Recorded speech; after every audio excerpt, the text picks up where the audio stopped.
Some days, I feel your presence here.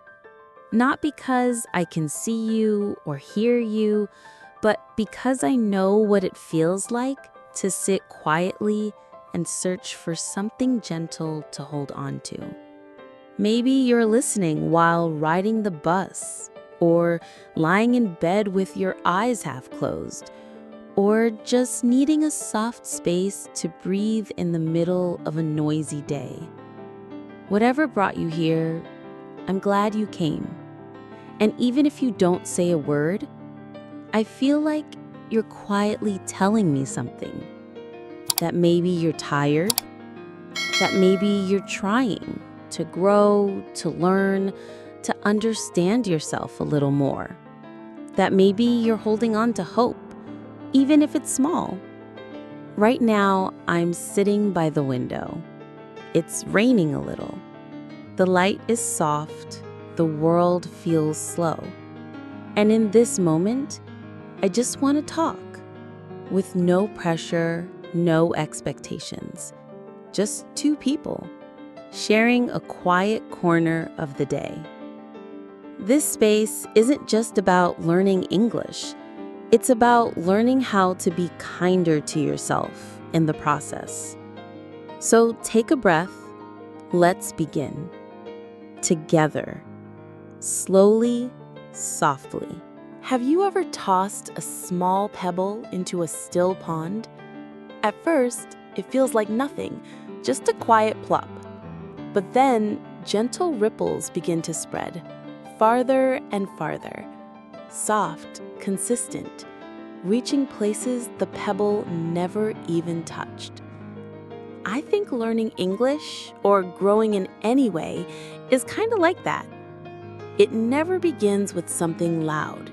It starts with something small, something barely noticeable, like writing down one new word a day, or listening to a podcast, just like this one, while doing the dishes, or whispering a sentence in English to yourself before going to sleep. Tiny things. But when they happen every day, they move something inside you. They change the shape of your thoughts. They make your mind more flexible, your heart more open. Little by little, the ripples grow. I used to think I had to wait until I had more time, more energy, more confidence. But the truth is, the perfect moment never came. Only small chances, quiet ones, like now. So if you're holding a tiny pebble today, a small word, a new sentence, a soft thought, don't drop it. Don't think it's too little, because the pond is listening, and the ripples, they're already on their way. The compound power of tiny habits. It sounds simple, almost too simple. But sometimes it's the smallest things done over and over that create the deepest change. I used to hate stretching. I thought it was boring, too slow. But one morning, I promised myself, just 10 minutes, that's all. No yoga mat, no fancy routine, just a few stretches by my bed before coffee. I didn't feel much after the first day, or the second. But after a few weeks, my body started craving it. Then I started walking more, then moving more, until, without realizing it, I had built a morning routine that felt like mine. That's the power of tiny things. They don't shout, they whisper, but they stick. Learning English is the same. You don't need to study for 3 hours today. You don't need to finish a textbook this week. What if you just learned one new phrase? What if you just listened, really listened to how a native speaker says, "Take your time," or "You've got this," and then whispered it back to yourself? That's a seed. That's a stretch. That's a ripple. And if you do it tomorrow and the next day, something shifts, quietly, powerfully. Consistency beats intensity, because intensity burns out. But small, gentle habits, they become you. Moments that lift others often look like nothing at all. A smile as someone passes you in the hallway. A message that just says, "Thinking of you." A soft, "Good job," whispered when no one else is watching. The world moves so fast, and we're all carrying more than we show. But it's often the quietest gestures, the ones no one claps for, that hold someone together just a little longer. I remember once, years ago, I was struggling with English, feeling stuck, like I should be better by now. And then I got a comment under one of my practice videos. It simply said, "I can see how hard you're trying. Don't stop." They didn't know me. They didn't have to say anything. But that one sentence, that one moment, helped me keep going. And now, every time you show up, every time you choose to learn one new word, or repeat a sentence out loud, or listen to this podcast with an open heart, you're not just lifting yourself. You're adding to something bigger. You're planting kindness that you may never see bloom, but it's growing somewhere.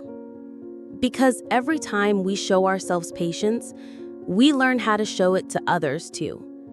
So keep being gentle with your learning, with your growth, with your words to yourself and to others. Because someone out there might be lifted by a moment that started with you. When you feel stuck, start small. I've had days, maybe you have too, where even brushing my hair felt like a task, where everything felt heavy, where motivation was nowhere and all I wanted was to curl up and disappear for a while.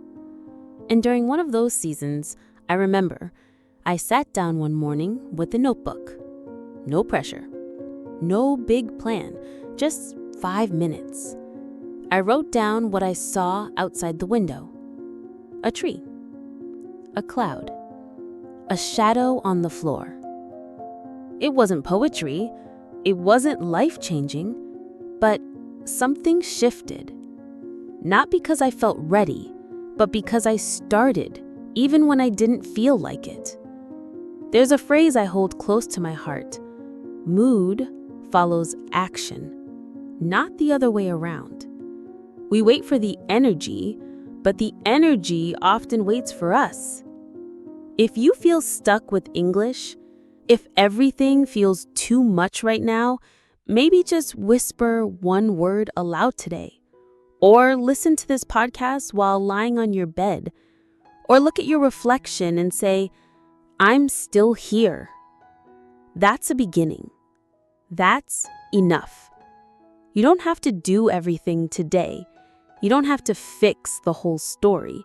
You just have to turn the page, one quiet line at a time.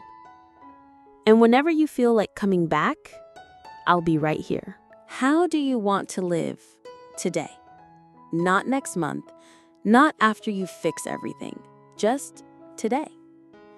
Lately, I've been thinking a lot about how we carry ourselves through the small hours. Not the big plans or the goals that shined on vision boards, but the tiny choices no one sees.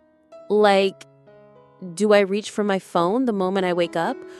Or do I take 3 deep breaths before opening my eyes? Do I rush through my to-do list? Or do I make space to listen, even for 5 minutes, to something that feeds my spirit?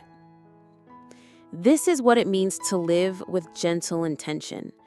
It's not about being perfect. It's about pausing. It's about choosing, again and again, the kind of life you want to grow into by nurturing it in the now.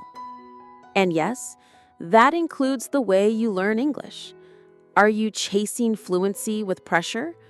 Or are you honoring your pace, your rhythm, your small daily practice? Because those little moments you give yourself, 5 minutes of listening, one phrase whispered out loud, a note you write in your journal, they matter. They become you.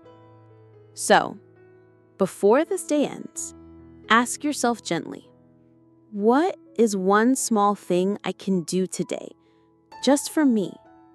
Maybe it's a deep breath. Maybe it's repeating your favorite English word. Maybe it's simply choosing kindness over criticism, especially towards yourself. Whatever it is, let it be light. Let it be loving. Let it be yours. And whenever you feel like you've forgotten, come back here. I'll be waiting.